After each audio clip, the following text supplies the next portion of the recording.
5,70,000 वर्षांपूर्वी अंतराळातून एक अशनी पृथ्वीवर महाराष्ट्रात लोणारला येऊन पडला आणि त्या क्षणी प्रचंड ऊर्जा निर्माण झाली.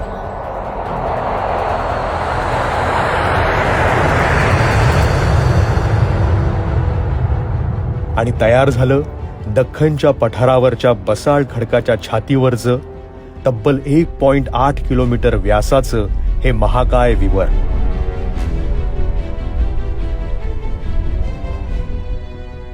Lava flows flowed 65 million years ago in the Lonar region, Buldana district. And then a ordinary chondrite meteorite came up about this impactor that hit there, the Deccan Plateau, we call it, and created the crater. That was 570,000 years ago, approximately. And then the impactor went probably 2 crater radii into the Earth while it's deforming it. This is called the initial impact stage. And then we get an explosion of that kind of rebounding and becoming the rim, kind of unfolds like the flowers of a petal kind of comes out. कधी काळी हे विवर ज्वालामुखीतून तयार झालं असं समजलं जायचं. मग 1970 नंतर ते उल्केतल्या अशनीद्वारे साधारण 35 ते 50 हजार वर्षांपूर्वी निर्माण झाल्याचं म्हटलं गेलं. पण गेल्या दशकात आर्गॉन डेटिंगद्वारे हा अशनी साधारण 5,70,000 वर्षांपूर्वी पृथ्वीवर येऊन धडकला हे सिद्ध झालं. डॉक्टर शॉन राईट 2004 सालापासून लोणार आणि त्याच्यासारख्या जगभरातल्या विवरांवर संशोधन करतायत. त्यांचा अभ्यासही हेच सांगतो. Originally, scientists said Lonar is probably about 52,000 years old, and you still see that sometimes in on YouTube or in print. You'll see it's 52,000, but I'm going to make clear it's 10 times older than that, 570,000 years old. The morphology of the rim kind of tells us it's not a 50,000-year-old crater. It's probably 500,000, and then that isotopic dating really cemented it that's more than likely the correct age of the crater. या लाखो वर्षात लोणारच्या विवराभोवती अनेक गोष्टी घडल्या. इथे एक सरोवर तयार झालं आणि त्याभोवती एक वैशिष्ट्यपूर्ण सजीव सृष्टी उत्क्रांत होत राहिली. इथलं पाणी अति क्षारयुक्त आहे. त्याची पीएच व्हॅल्यू समुद्रापेक्षाही अधिक आहे. त्यात नेहमीचे जलचर राहू शकत नाहीत. लोणार सरोवराचं हे पाणी खूप अल्कलाईन आहे, क्षारयुक्त आहे. त्यामुळे तुम्ही ते अजिबात पिऊ शकत नाही. पण तरी सुद्धा तुम्ही उघड्या डोळ्यांनी त्याकडे पाहाल तर ते बाकी नॉर्मल साधारण पाण्यासारखंच तुम्हाला दिसतं. ते निळं आहे, कधी कधी हिरवं आहे. कारण विशेषतः ज्यावेळेस पावसाळ्यामध्ये जेव्हा हे सगळं जंगल घनदाट हिरवं होतं त्यावेळेस ते हिरवंही वाटतं. पण अचानक 2020 सालच्या जून महिन्यामध्ये हे पाणी गुलाबी रंगाचं झालं. जवळपास महिनाभर ते तसं होतं आणि अचानक कोणालाच कळायला मार्ग नाही की ते तसं का झालं. जे जिओलॉजिस्ट, मायक्रोबायोलॉजिस्ट अनेक वर्ष यावर काम करत होते त्यांच्यासाठी सुद्धा काही काळ ते कोडं होतं. 2020 मध्ये उन्हाळा फार कडक होता आणि त्या कडक उन्हाळ्यामुळे तिथल्या पाण्याचं खूप जास्ती प्रमाणावर बाष्पीकरण झालं, इव्हॅपोरेट झालं आणि त्यामुळे त्या पाण्याची सॅलिनिटी वाढली.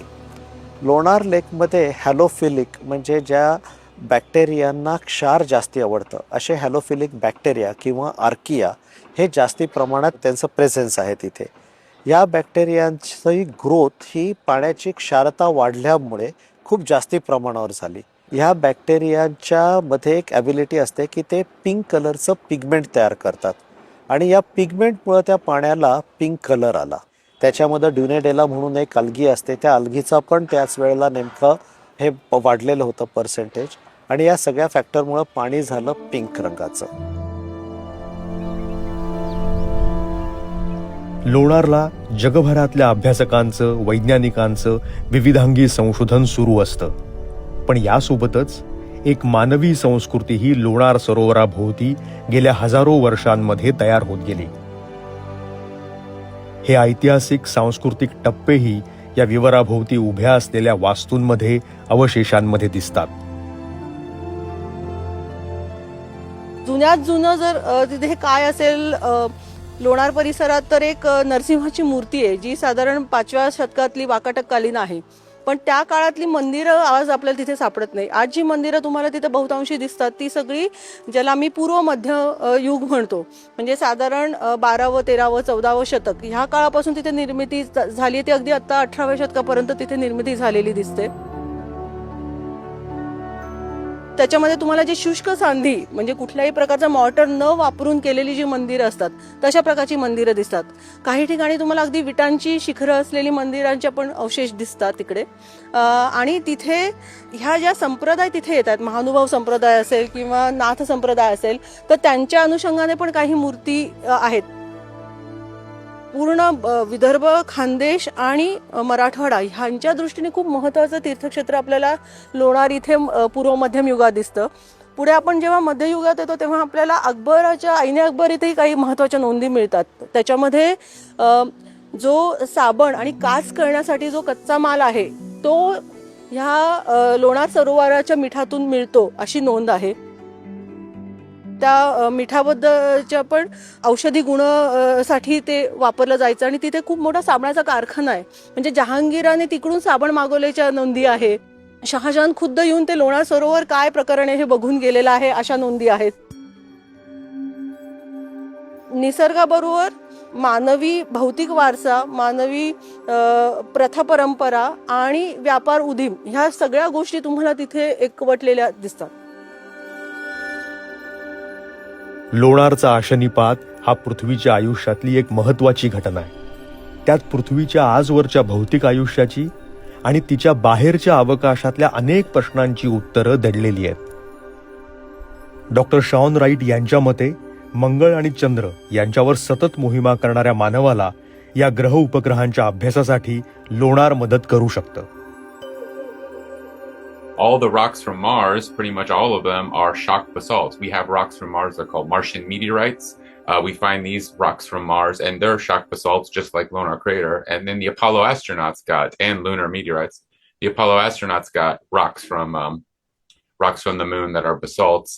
I'm not out for the study of looking for life or bacteria on Mars, but we do want to really characterize the Martian environment and the lunar environment the best we can with either field geologists on the moon maybe in a few years or rovers on Mars, and therefore we want to have shock basalt in our database. It'll help the database, the library, if we know what we're going to find on Mars and the moon.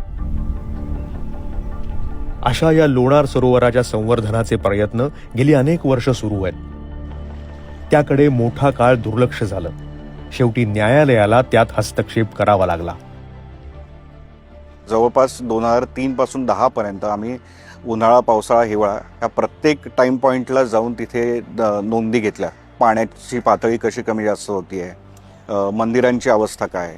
आणि 2010 येईपर्यंत असं दिसलं की हे दिवसेंदिवस प्रत्येक वर्षी worst condition होत चालली. आणि हे सगळं झाल्यानंतर काही जणांनी न्यायालयामध्ये पण धाव घेतली होती 2009-10च्याच आसपास नागपूर खंडपीठामध्ये. आणि लोणारचा विषय तेव्हापासून न्यायालयाने गांभीर्याने घेतला. कारण राज्य सरकारकडे किती तेव्हा जरी अर्ज केले काही केले तरी सुद्धा फार विशेष लक्ष देण्यात येत नव्हतं. न्यायालयाने मग गंभीर दखल घेऊन त्याच्यावर एक कमिटी नेमली की एकतर लोणारचं जे सांडपाणी आहे ते ताबडतोब बंद व्हायला पाहिजे आणि खालची जी शेती आहे ती पण बंद व्हायला पाहिजे, कारण त्या दोन्ही गोष्टींचा परिणाम तिथल्या इकोसिस्टमवर होतोय. लोणार सरोवराचा परिसर आता संरक्षित अभयारण्य आहे. 2020 साली त्याला रामसर स्थळाचा दर्जा देण्यात आला. पण आता महाराष्ट्र सरकार या सरोवराला युनेस्को जागतिक वारसा घोषित करावं या प्रयत्नात आहे. लोणार सरोवर नैसर्गिक आणि सांस्कृतिक दृष्ट्या महत्त्वाचा असल्यामुळे त्याला युनेस्को जागतिक वारसा यादीच्या संमिश्र प्रकारात अंतर्भूत करावं असं शासनाने ठरवलंय.